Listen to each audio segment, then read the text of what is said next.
Hello तो मेरे प्यारे विद्यार्थियों, कैसे हो। आज अपन चर्चा करने वाले हैं जो आपके अध्याय 6 है जैव प्रक्रम, उसके जो इम्पोर्टेंट क्वेश्चन है कि एग्ज़ाम में कैसे क्वेश्चन आपके बन सकते हैं, उन्हीं क्वेश्चनों पर अपन चर्चा करेंगे। तो इसके साथ ही मैं एक ऑब्जेक्टिव आपके जो एबेसेड है 1 नंबर के छोटे क्वेश्चन भी बताऊंगा, ठीक है। और इसके अलावा 1 नंबर में बनने वाले क्वेश्चन, 2 नंबर में बनने वाले और बड़े क्वेश्चन भी मैं आपको बताने वाला हूँ। जैसे ये जो क्वेश्चन है आपके सारे बड़े क्वेश्चन है, इनमें से एक 4 नंबर का सवाल ज़रूर मिलेगा कि अमेबा में पोषण कैसे होता है, मानव का पाचन तंत्र, मानव का श्वसन तंत्र, मानव का हृदय, मानव का उत्सर्जन तंत्र और कृत्रिम वक्र। यहाँ से आपको पक्का सवाल देखने को मिलेगा, ठीक है। सबसे पहले तो ये सवाल अपने नोट्स में उतार ले। अब मैं आगे बढ़ता हूँ, छोटे और बड़े क्वेश्चन सारे आपको बताने वाला हूँ।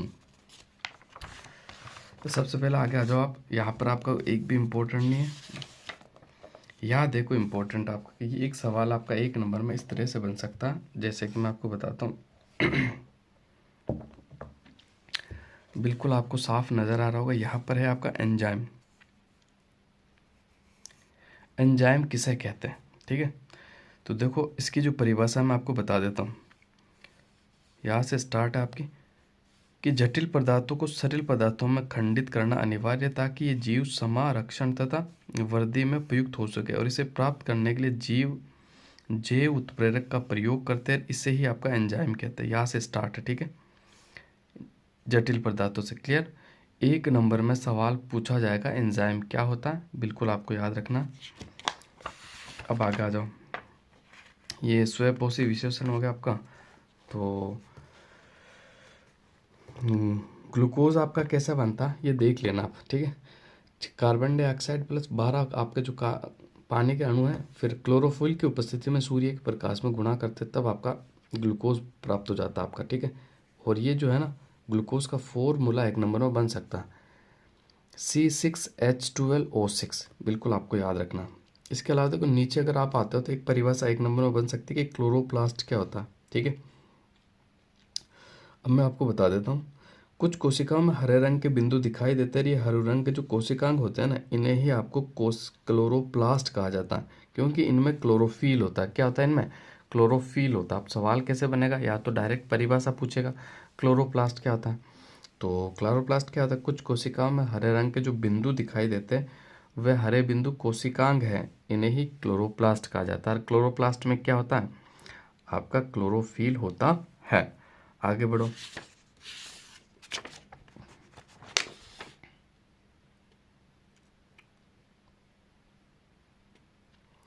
एक खुला रंध्र और बंद जो आपका रंध्र है ये देख लेना, एग्जाम के लिए इंपॉर्टेंट है। पूरा यहाँ से दिया हुआ है, देखो यहाँ से आप पढ़ोगे तो यहाँ खुला रंध्र और जो बंद छिद्र है दोनों के बारे में बताया गया, एग्जाम में बन सकता है, इंपॉर्टेंट है। इसका डायग्राम भी देख लेना।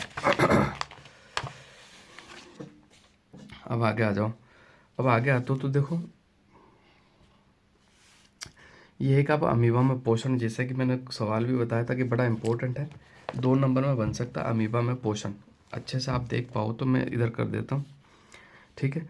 अमीबा में पोषण जैसे यहाँ से स्टार्ट है। अमीबा कोशिकीय सतह से अंगुली जैसे अस्थायी प्रवर्त की मदद से भोजन ग्रहण करता है।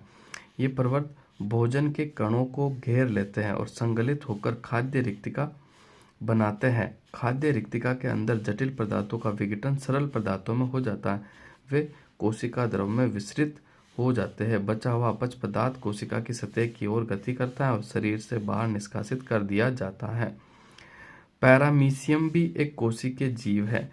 इसकी कोशिका का एक निश्चित आकार होता है और भोजन एक विशिष्ट स्थान से ग्रहण किया जाता है। भोजन के इस स्थान में पक्षाभ की गति द्वारा पहुंचता है जो कोशिका की पूरी सतह को ढके हुए रहते हैं।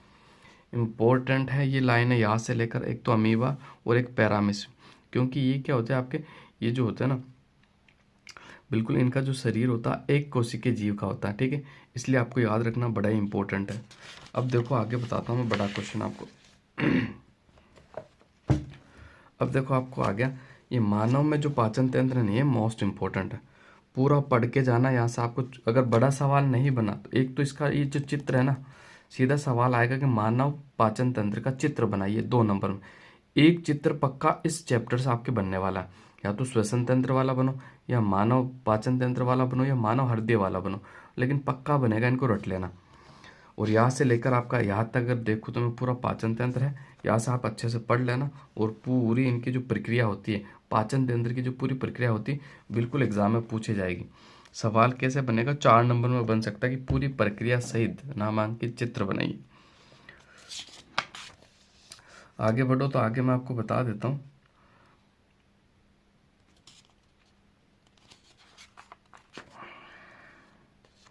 फिर आपका आ जाता है मानव श्वसन तंत्र। देखो मोस्ट इंपॉर्टेंट है मानव श्वसन तंत्र। आपका यहाँ से स्टार्ट है। सबसे पहले वायु शरीर के अंदर नासा द्वार द्वारा जाती है। नासा द्वार द्वारा जाने वाली वायु मार्ग में उपस्थित महीन बालों द्वारा निस्पंदित हो जाती है, जिससे शरीर में वायु, धूल और दूसरी अशुद्धियां रहित हो जाती है। ठीक है, तो ये पूरा इंपॉर्टेंट है। यहाँ से की कार्यविधि, ये चित्र बड़ा इंपॉर्टेंट है। ठीक है, ये आपकी कुपिकाई है, श्वसनकाई, तो ये चित्र बड़ा इंपॉर्टेंट है, पूरा याद कर लेना। 2 नंबर में पूछा जाएगा कि नामांकित चित्र बनाइए, किसका, मानव श्वसन तंत्र का। और पूरी प्रक्रिया आपके यहाँ से यहाँ तक आप पढ़ लोगे, एक बार में समझ में आप आ जाएगा। अब आगे आ जाओ। तो देखो मानव का जो पंप हृदय ना, हृदय थे, मानव का जो हृदय, ये मोस्ट इंपॉर्टेंट है। ठीक है, बिल्कुल आपको याद रखना। यहाँ से स्टार्ट है आपका। इसका डायग्राम 2 नंबर में जरूर पूछा जा सकता है। मैंने 3 डायग्राम बताए, इनमें से आपको पक्का डायग्राम मिलेगा, बनाना सीख ले। और इनका जो ये नामांकन ये भी करना सीख ले कि कहाँ क्या है। पूरे नंबर आपको मिलने वाले हैं। तो ये पूरा है आपका मानव हृदय। इसके बाद आगे आ जाते हैं। तो देखो अब एक चीज़ आपको मैं बता देता हूँ यहाँ से। रक्त दाब याद करके जाना, छोटे सवालों में बताता हूँ। पहले तो आपको कि जो ऊपर ही ऊपर है कि फुसफुस में ऑक्सीजन रुधिर में कैसे प्रवेश करती है, तो ये ऐसे प्रवेश करती है। ठीक है, दूसरा रक्त दाब इंपॉर्टेंट है। रक्त दाब किसे कहते हैं, रुधिर वाहिकाओं की भित्ति के विरुद्ध दाब लगता है, उसे रक्त दाब कहते हैं। 2 नंबर में या 1 नंबर में छोटा क्वेश्चन बनेगा।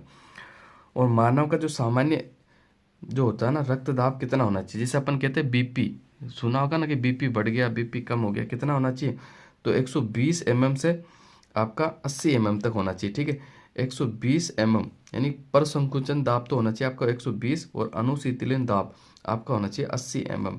तब आपका कि जो बीपी है बिल्कुल नॉर्मल है। ठीक है, इससे ज़्यादा आपका नहीं होना चाहिए। और ये जो यंत्र है ना, इसे कहते हैं स्फाइगमोमैनोमीटर, जो कि 1 नंबर में या एबीसीडी में आपसे पूछा जाएगा। कैसे, देखो मैं बताता हूँ। स्फाइगमोमैनोमीटर नामक यंत्र से रक्त दाब नापा जाता है। उच्च रक्तचाप को अति तनाव भी कहते हैं, और इसका कारण धमनियों का सिकुड़ना है। इससे रक्त प्रवाह में प्रतिरोध बढ़ जाता है, इससे धमनी फट सकती है, आंतरिक रक्त स्राव भी हो सकता है। अब आगे आ जाओ और इम्पोर्टेंट क्वेश्चन देख लेते अपन।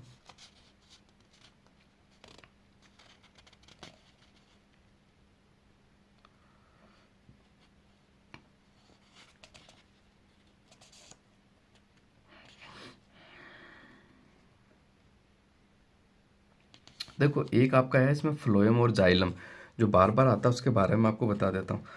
जाइलम क्या होता है, तो पादप जाइलम द्वारा अपने सबसे ऊंचाई के बिंदु तक जल पहुंचाने की कोई और युक्ति करते हैं। यानी जाइलम का जो काम होता है ना, वो जड़ों से पानी लेकर वो पत्तों तक और शाखाओं तक पहुंचाते हैं। और फ्लोएम का क्या काम होता है, फ्लोएम जो ऊपर से आपको धूप वगैरह जो मिलती है ना, उस धूप को वो जड़ों तक पहुंचाते हैं। ठीक है, फ्लोएम और जाइलम आपका पूछा जा सकता है, तो मैंने आपको क्लियर कर दिया है, बिल्कुल आप याद कर लेना। आगे आ जाओ, मानव का उत्सर्जन तंत्र, ये सवाल बन सकता है। देखो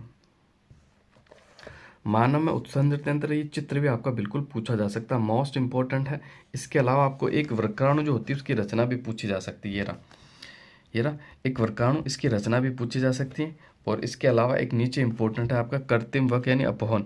ये जो डायलिसिस होता है ना रुधिर का, कृत्रिम वक में नाइट्रोजन जो अपशिष्ट उत्पादों का रुधिर अपहरण को निकालने की एक युक्ति होती है। ये मोस्ट इंपॉर्टेंट, इसको पूरा पढ़ लेना। 2 नंबर या 1 नंबर में आपका सवाल पूछा जा सकता है। एबीसीडी आप कर लेना पूरे कंप्लीट। ठीक है, इसके अलावा मैंने सारी चीज़ें आपको बता दी है, इम्पोर्टेंट भी है, एग्जाम में बनने वाली है, तो बिल्कुल आपको याद करना है। तो आज के लिए बस इतना ही, मिलते हैं अगली क्लास में एक नए चैप्टर के साथ। तो आज के लिए आप सभी साथियों का धन्यवाद।